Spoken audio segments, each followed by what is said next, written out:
Hai guys, jumpa lagi. Pembahasan kali ini masih mengenai konflik bahasa Indonesia dan bahasa Malaysia.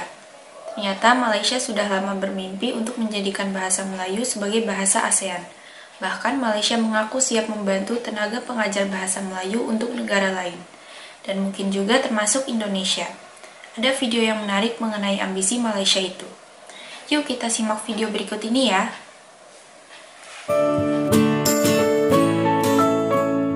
Kaum Melayu asli dan palsu di Malaysia sebetulnya meminjam bahasa Melayu dari Sumatera. Bahasa Melayu itu akhirnya rusak di Malaysia dan tidak bermartabat. Sebagian kaum Melayu Malaysia sebetulnya juga berasal dari suku-suku di Indonesia. Tapi dulu nenek moyang mereka tak mau berjuang melawan penjajah. Bahkan mereka bisa dianggap sebagai pengkhianat Nusantara dan lebih suka berlindung pada penjajah. Nah, kini rupanya kaum Melayu Malaysia merasa sebagai kaum paling hebat dan istimewa di alam semesta. Mereka juga merasa menjadi penguasa budaya dan bahasa Nusantara. Bahkan sejak zaman Perdana Menteri Najib Razak mereka menginginkan bahasa Melayu jadi bahasa ASEAN. Malaysia juga telah siap membantu pengajar bahasa Melayu di negara-negara lain. Mereka seolah lupa bahwa bahasa Indonesia lebih hebat dan modern dibanding dengan bahasa Melayu. Berikut ini videonya. Memberi kerjasama bagi mengantarabangsakan bahasa Melayu di negara-negara ASEAN. DBP bersedia memberi sumbangan dalam aspek tenaga pengajar dan bahan rujukan bagi memastikan bahasa Melayu diantarabangsakan khususnya di peringkat ASEAN. Ketua Bahagian Promosi dan Pengiktirafan DBP, Amina Awang Besar berkata, DBP yang ditubuhkan sejak tahun 1956 diakui memain peranan dalam mengangkat bahasa Melayu tidak tertakluk hanya di Malaysia, malah di keseluruhan wilayah Nusantara melalui 3 badan iaitu Majlis Bahasa Brunei Indonesia Malaysia MABIM, Majlis Sastra Asia Tenggara MASTRA dan Majlis Antarabangsa Bahasa Melayu MABM.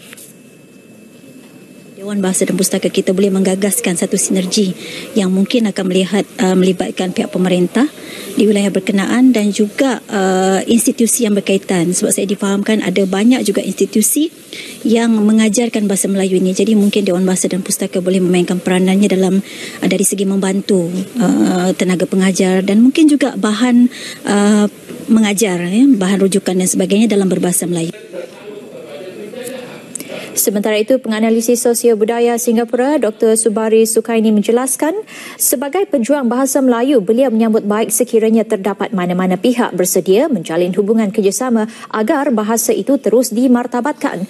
Jelasnya di Singapura, kerajaan negara itu sentiasa menyokong bahasa Melayu terus dimartabatkan walaupun jumlah penduduk berbangsa Melayu hanya 15%. Sebenarnya di Singapura, keadaan tak serupa kerana kita cuma bilangan kita sedikit dah 15% lebih kurang, tapi sokongan daripada pihak pemerintah menerusi government to government atau G2G telah menyokong dah menaikkan martabat bahasa kita, bahasa Melayu kita dengan. Itulah guys, rupanya Malaysia sudah merencanakannya lama untuk mewujudkan mimpi mereka mengenai bahasa Melayu. Malaysia juga amat gencar menyebarkan propaganda Melayu termasuk di Indonesia. Hanya saja sejak tahun lalu impian Melayu Malaysia itu mulai berantakan. Tapi mungkin saja kaum Melayu Malaysia masih berupaya menyebarkan propaganda lagi jika ada peluang. Mari kita lanjut lagi ya. Di zaman Najib Razak upaya mengampanyekan bahasa Melayu memang amat gencar. Mereka menyebar propaganda lewat perguruan tinggi dan organisasi non-pemerintah. Kaum Melayu Malaysia juga sering menggelar seminar di Indonesia, Singapura, dan Thailand. Berikut ini videonya. Dan satu realiti, kerjasama erat antara kerajaan negara-negara ASEAN dituntut. Pada masa sama, pertubuhan bukan kerajaan NGO ke semua negara anggota, khususnya Malaysia, Indonesia, Brunei, Singapura dan Thailand juga disaran lebih proaktif dalam menjayakannya. Bagi penasihat sosio budaya Kerajaan Malaysia Tan Sri Dr. Rais Yatim, peranan antara Menteri Luar misalnya boleh dimainkan di peringkat kerajaan dalam memerkasa penggunaan bahasa Melayu dalam pelbagai acara rasmi ASEAN. Dasar berkaitan bahasa Melayu di negara masing-masing juga boleh dibentuk agar ia diberi penekanan berterusan. Kita perlu melihat masa depan supaya identiti kependudukan di wilayah ini mencerminkan bahasa induknya.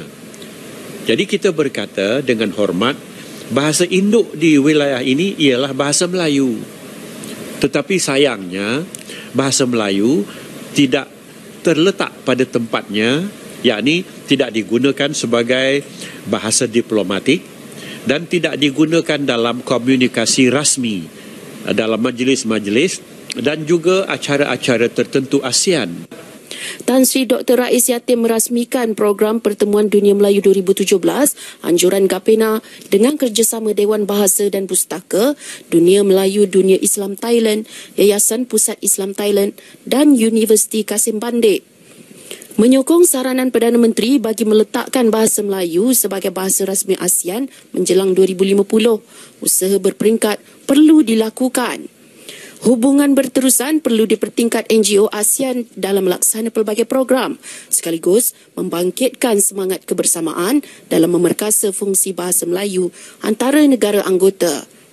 Ya, yang paling penting sekali ialah bagaimana kita mencipta hubungan emosi antara GAPENA dengan rakan-rakan di Thailand. Dengan hubungan emosi inilah, maka saya tak ada masalah untuk berbincang dengan Tuan Jiwan Mano Mata. Saya tak ada masalah. Jadi memudahkan kita membuat kerja. Jadi kalau tidak ada hubungan emosi dan terlalu formal, jadi itu susah. Susah. Dan kita telah tahun 15 tahun lalu kami dari GAPENA di zaman Allahyarham Tan Sri Ismail bertemu dengan yang waktu itu yang berhormat Wan Mano Mata selaku menteri, kita gerakkan pada tahun 2002 di sini juga. Sungguh-sungguhnya saya sokong benarlah sebagai tadi tersebut sebut kata sepatutnya bahasa Melayu sepatutnya menjadi bahasa diplomatik untuk ASEAN. Oleh kerana orang yang guna bahasa Melayu dalam ASEAN ini lebih pada setengah, 300,000 orang lebih kurang. Dan negara ASEAN ni 10 negara. Tapi orang yang faham, orang yang pakai bahasa Melayu ni 5 negara termasuk Thailand. Setengah belaka. Bahasa Melayu dengan 300 juta penuturnya di sekitar ASEAN dilihat sebagai bahasa induk, namun tidak menjadi bahasa rasmi sejak ASEAN diwujudkan pada tahun 1967. Bahasa Melayu sebagai bahasa diplomasi ASEAN diharap dapat direalisasikan dengan kerjasama setiap negara anggotanya.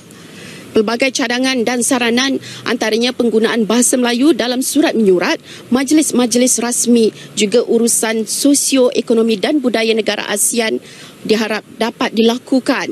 Siti Salwa Yusof dan juru kamera Izwan Muhammad, Bangkok, Thailand. Begitulah guys, tampaknya kaum Melayu Malaysia amat serius menyebarkan propaganda walaupun akhirnya gagal.